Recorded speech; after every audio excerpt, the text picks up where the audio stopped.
Vous l'aborderez, nous l'aborderons dans la fierté du travail accompli.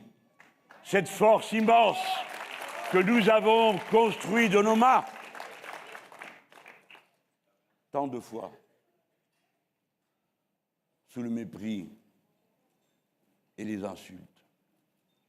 Mais elle est là. Et pour chaque étape, elle est là. Si vous décidez de la préserver, de l'entourer, comme vous l'avez fait jusqu'à cette heure, en dépit de tout. Ce matin, il faisait beau à Marseille. Sur la mer fuyante, les rayons du soleil bondissaient d'une vague à l'autre. Ce matin, tandis que je me préparais à entrer dans cet événement dont je ne savais rien, me sont arrivés bientôt les échos de l'Oyapock, frontière française sur le Brésil, et puis ceux du Maroni, et puis ceux de la Martinique, et puis ceux de la Guadeloupe, et puis ceux de la Réunion.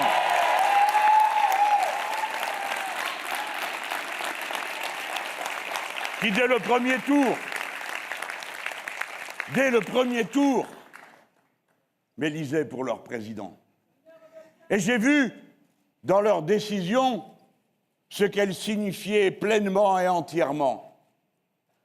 L'état dans lequel se trouve la patrie et son peuple, sur tous les points du territoire, un état d'exaspération et le sentiment d'être entré dans un état d'urgence écologique, sociale, et maintenant, encore une fois, nous le voyons ce soir, un état d'urgence politique. Car le tableau que vous avez sous les yeux, tel qu'il a été voulu, non de notre fait, ni même du fait du peuple français, mais des institutions de la Ve République et de cet étrange système de tirage au sort qui aboutit à vous demander de choisir entre deux mots, dont vous sentez à la fois qu'ils sont terribles pour vous-même et qu'ils ne sont pas de même nature. Et chacun d'entre vous se trouve mis au pied du mur de sa conscience, de la décision qu'il doit prendre. C'est la condition humaine d'être sans cesse confronté à des décisions qui sont souvent difficiles à prendre. Eh bien, la dernière fois, que s'est-il passé? Je vous ai dit ce que je vous redirai. Non. Je connais votre colère, mes compatriotes. Vous tous dont j'ai parlé il y a quelques instants, je connais votre colère. Ne vous abandonnez pas à ce qu'elle vienne à vous faire commettre des erreurs qui seraient définitivement irréparables. Tant que la vie continue, le combat continue. Et c'est mon devoir de vous dire, comme étant le plus ancien d'entre vous, que la seule tâche qu'on a à se donner, c'est celle qui accomplit le mythe de Sisyphe. La pierre retombe en bas du ravin, alors on la remonte. Vous n'êtes ni faible, ni sans moyens.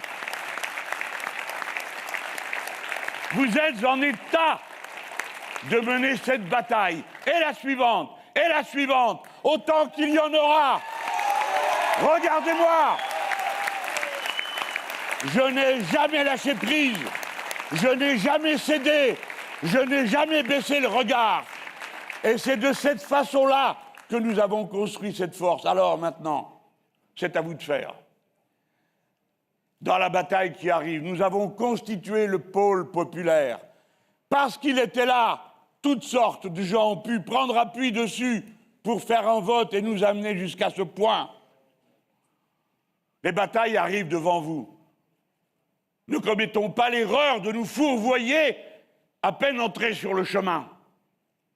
Nous savons pour qui nous ne voterons jamais.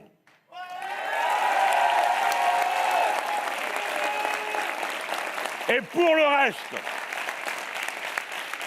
comme je vous l'ai dit, il y a 5 ans, vous souvenez-vous qu'il y a eu quelques dégâts après notre déclaration? Pour qui prendrait-on les Français? Ils sont capables de savoir quoi faire. Ils sont capables de décider ce qui est bon pour le pays. Jamais nous ne perdrons notre confiance dans la démocratie. Donc, vous ne devez pas donner une voix à Madame Le Pen. Alors, je le sais bien. Je répète parce que des fois, il arrive que même quand je dis les choses, c'est comme si je ne les avais pas dites. Alors je recommence à cet endroit du film. Il ne faut pas donner une seule voix à Madame Le Pen. Il ne faut pas donner une seule voix à Madame Le Pen. Il ne faut pas donner une seule voix à Madame Le Pen. Voilà, je crois que le message pour cette partie a été entendu. Alors maintenant, qu'allons-nous faire? On va ouvrir la page et les 310 000 personnes qui m'ont parrainé donneront leur point de vue. Ceci posé, ne nous cachons pas la violence de la déception. La violence de la déception,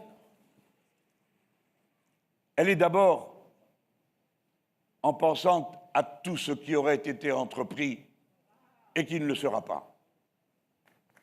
Et ceci, plus que le reste, me cuit. Ce que je me préparais à faire, ce que je croyais immédiatement à portée de main, les belles équipes dont nous disposons et qui étaient prêtes à se déployer pour assumer toutes les tâches qu'il y avait à assumer. Oui, c'est une déception.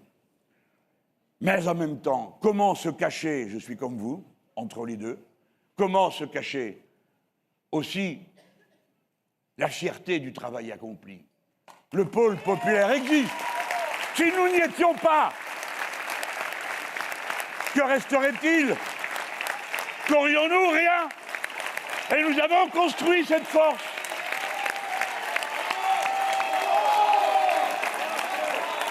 Je m'adresse à vous, qui êtes ici dans cette salle, non pour vous tenir les propos lénifiants de réconfort ou de bonne mine qu'il faudrait avoir. Je n'ai ni bonne mine, ni envie d'être réconforté.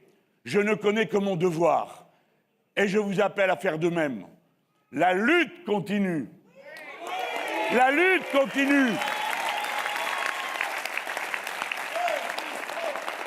Nous disons à tous ceux qui jusque-là n'ont pas voulu l'entendre, ici est la force. Nous avons une stratégie, le pôle populaire. Nous avons un programme. Nous avons devant nous d'autres élections. Nous tiendrons à chaque étape notre rang. Réfléchissez-y.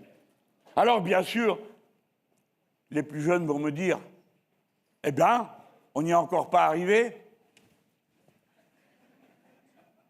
C'est pas loin, hein? Faites mieux. Merci.